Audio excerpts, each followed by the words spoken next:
Hi friends, ముందుగా ఒక 4 కొబ్బరికాయలను కొట్టి తురుము తీసుకున్నాను. మీకు వీడియోలో చూపిస్తున్నాను కదండీ! ఆ గిన్నె నిండా నాకు కొబ్బరి తురుము వచ్చింది. ఆ వచ్చిన తురుముని ఒక మూకుడులో, ఒక బాండీలో 3-4 టేబుల్ స్పూన్ల నెయ్యి వేసుకొని శుభ్రంగా వేయించానండి.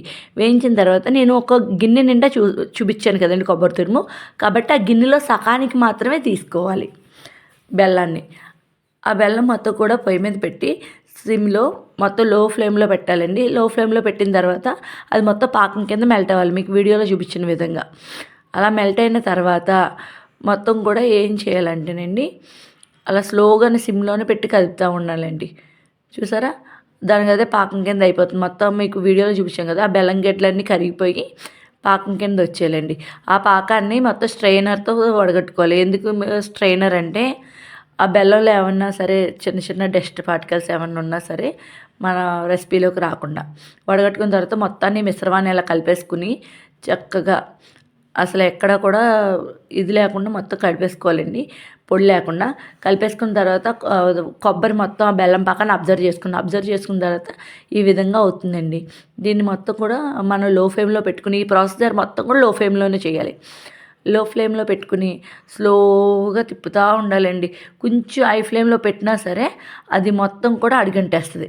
చాలా స్లోగా చేయాలి. ఈ రెసిపీ చేయడానికి మనకి ఎక్కువ టైం టేకింగ్ అండి. కాపోతే ఏంటంటే ఇది తీసుకోవడం వల్ల పిల్లలకి ఐరన్ లెవెల్స్ అనేవి బాగా ఇంప్రూవ్ అవుతాయి.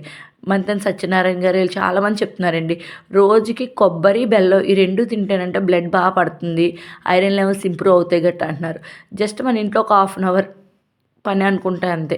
ఒక హాఫ్ అన్ అవర్, 1 అవర్ కష్టపడితే చక్కగా చాలా రోజుల వరకు పిల్లలు తృప్తిగా తినొచ్చు కదా! ఈ బిస్కెట్లు ఇయి పెడుతుంటే వాళ్ళకి కూడా హెల్త్ సఫిషియెంట్‌గా ఉండట్లేదు కదండీ! హెల్త్ ప్రాబ్లమ్స్ వచ్చేస్తున్నాయి కదా! కాబట్టి చక్కగా నెయ్యి వేసి మన ఇంట్లో మనం ఒక అరగంట చేసుకుంటే పిల్లలు తృప్తిగా తినొచ్చు అని ఒక ఉద్దేశంతో ఇలా చేయడం జరిగిందండి. నేనైతే మా పిల్లల కోసం ఇలా చేశాను. మీరు కూడా ట్రై చేయండి. మీ పిల్లలకు కూడా పెట్టండి. మనం హెల్తీ ఫుడ్ మనం ఎంత ఇస్తే అంత మంచిది.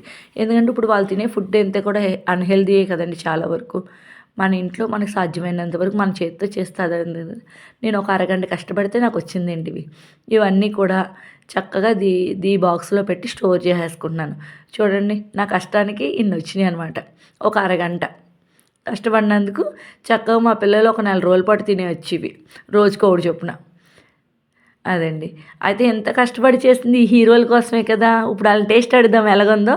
అబ్బో! సూపర్ ఉందంటండి ఇద్దరికిని. మీరు కూడా ఒకసారి ట్రై చేసి మీ పిల్లలకి పెట్టేయండి.